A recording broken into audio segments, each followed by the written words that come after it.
Fala pessoal, vocês estão no canal No Rumo da História e hoje nós, como prometido, estamos fazendo, o vídeo de especial de Natal neste canal aqui, E nesse vídeo nós iremos abordar um pouquinho de como que se teve essa ideia de criar de pôr um feriado no dia 25 de dezembro, o porquê disso, como que houve essa transição, não é?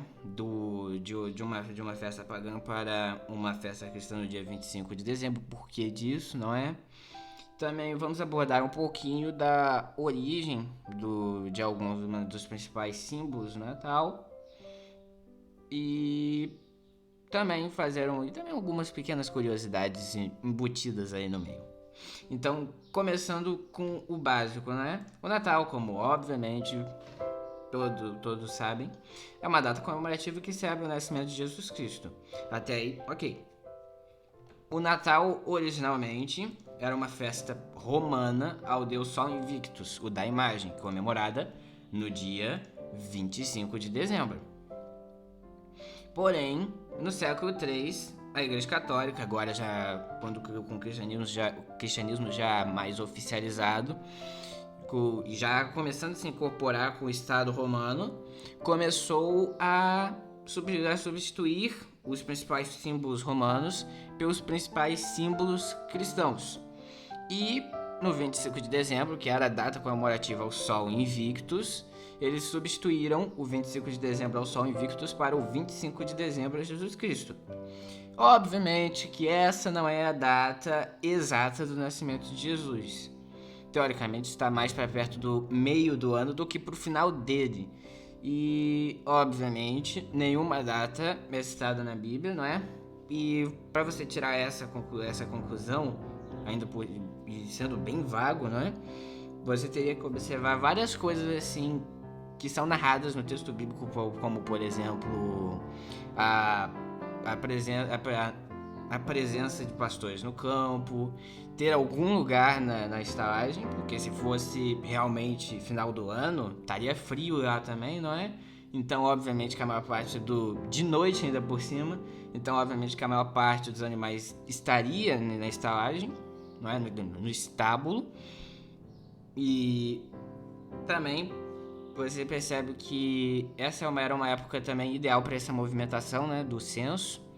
Então, obviamente, o clima frio também dificultaria a presença de pastores no campo. Então, dá para se concluir que no final do ano, com certeza não foi. Mas também não se pode pôr uma data exata, obviamente. Mas enfim, o que importa é que 25 de dezembro foi instituído principalmente por causa que a Igreja Católica queria conseguir fazer com que o povo relacionasse o culto romano com o cristianismo, ou seja, ficasse mais fácil para os romanos pagãos mesmo transitarem para o catolicismo, para o cristianismo, não é? Com maior facilidade.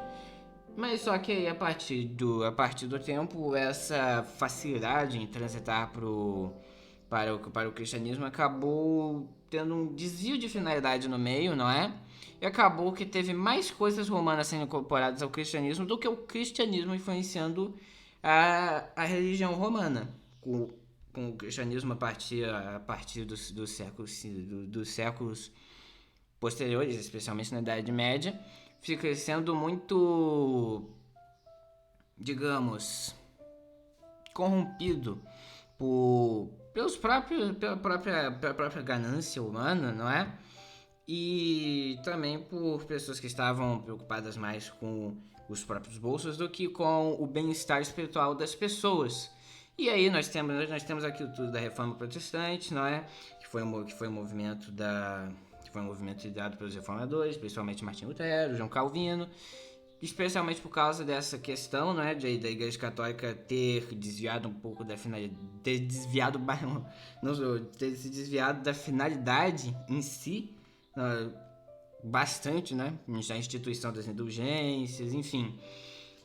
Aí Agora, mas enfim, tudo isso tem origem aqui no começo. Todos esses desvios que futuramente eles seriam cometidos pela Igreja Católica tiveram sua origem aqui quando nós começamos a fazer essa transição sem ter alguns critérios, simplesmente passar todas as datas romanas para o cristianismo, pondo em vez de nomes romanos, nomes cristãos. Aí acabou que com o tempo deu no que deu, mas continuando. Agora, vocês devem estar pensando, tá bom, então eu vou falar agora do que aconteceu no século XIII, do Natal. Não tem muito o que falar, para falar a verdade. Da história do Natal em geral, é o que está na Bíblia, não é? Jesus concebido pela Virgem Maria, nasceu na manjedoura. Tudo isso foi necessário porque Jesus tinha que vir ao mundo para nos salvar, não é? Para viver como homem perfeito que nenhum de nós foi, para poder nos salvar dos nossos pecados. Entendido. Só que em termos de história, assim, da data posterior a isso, não se tem muita coisa. É especialmente isso, que é século III, substituiu o 25 de dezembro ao Deus Sol Invictus por Jesus Cristo. Basicamente isso. Porque a partir daí não teve muitas alterações. Foram coisas muito sutis. Então, o que se tem, e ainda assim com muitas dúvidas, são histórias das tradições do Natal e das suas origens.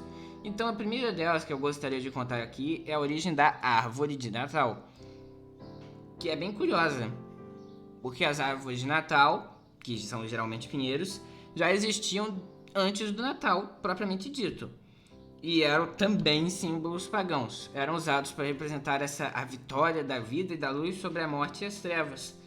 E a primeira árvore feita especificamente para o Natal, ela surgiu ou em 1510 na Letônia ou em 1441 na Estônia.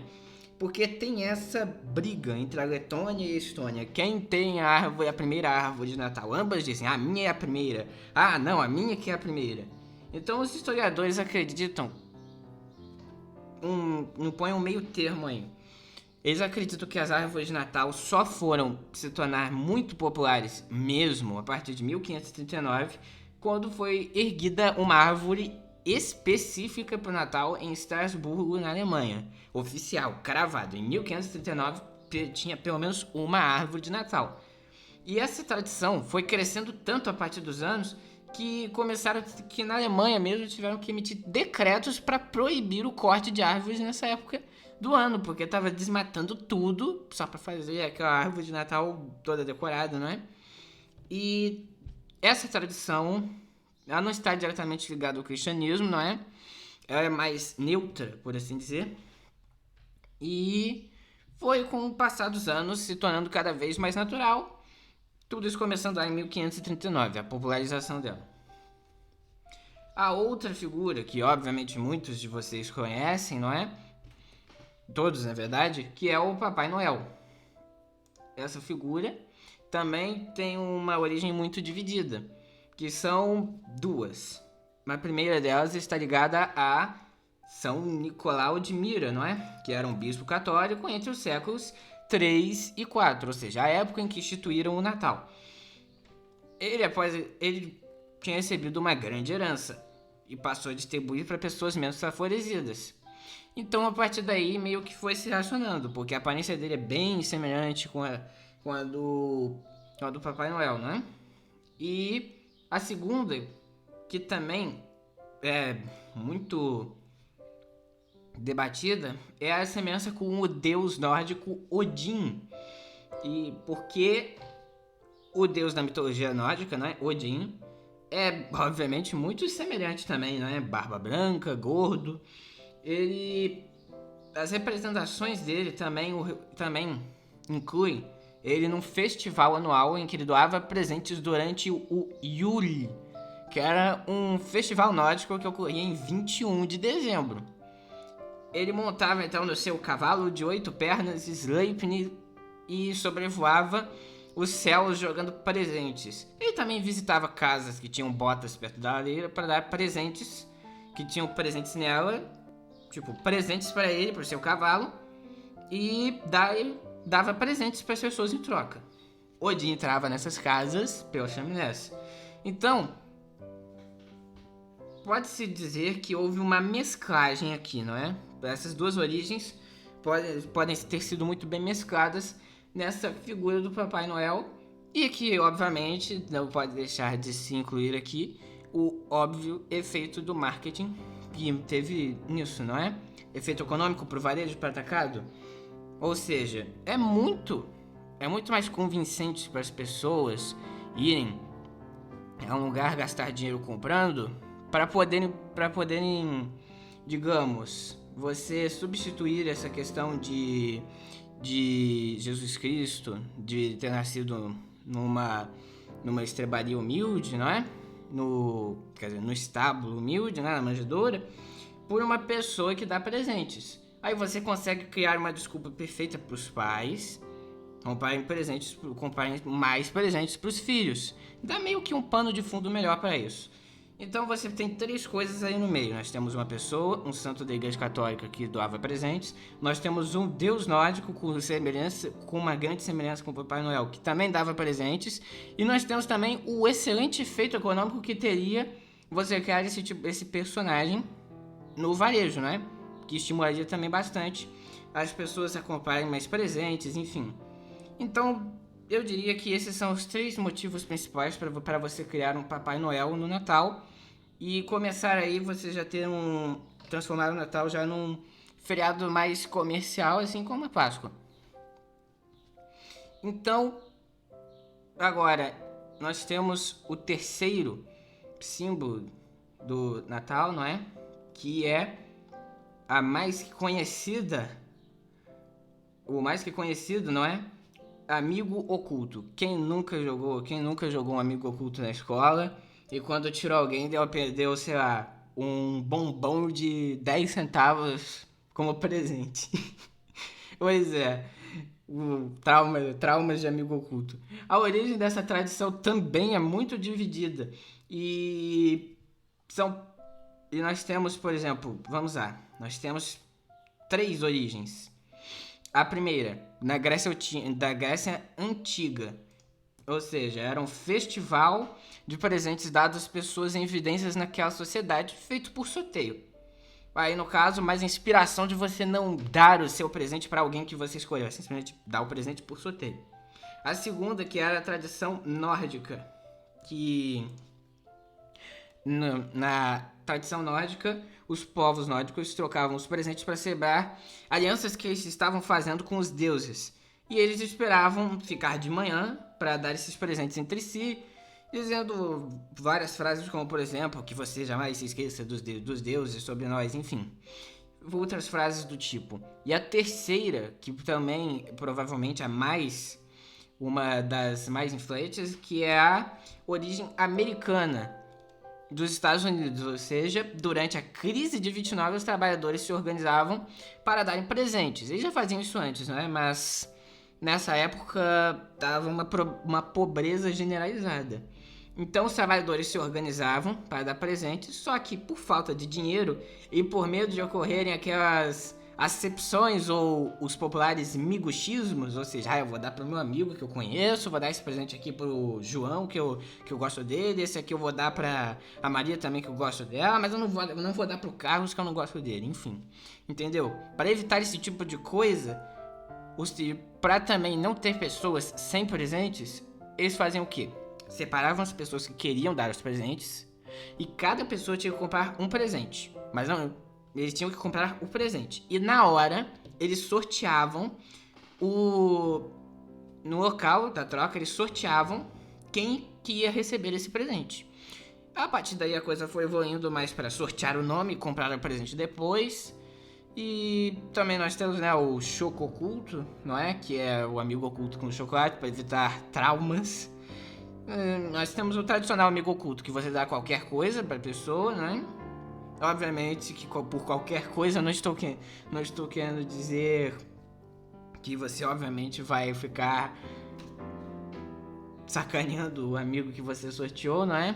Mas Enfim, a coisa foi evoluindo até que também acho que tem um amigo oculto especificamente para você dar coisas assim, não diria inúteis, eu diria coisas que não vai assim ficar fazendo por palhaçada, né? Que aí a pessoa já tá por sua conta e risco, já sabe que não vai ganhar o que você quer.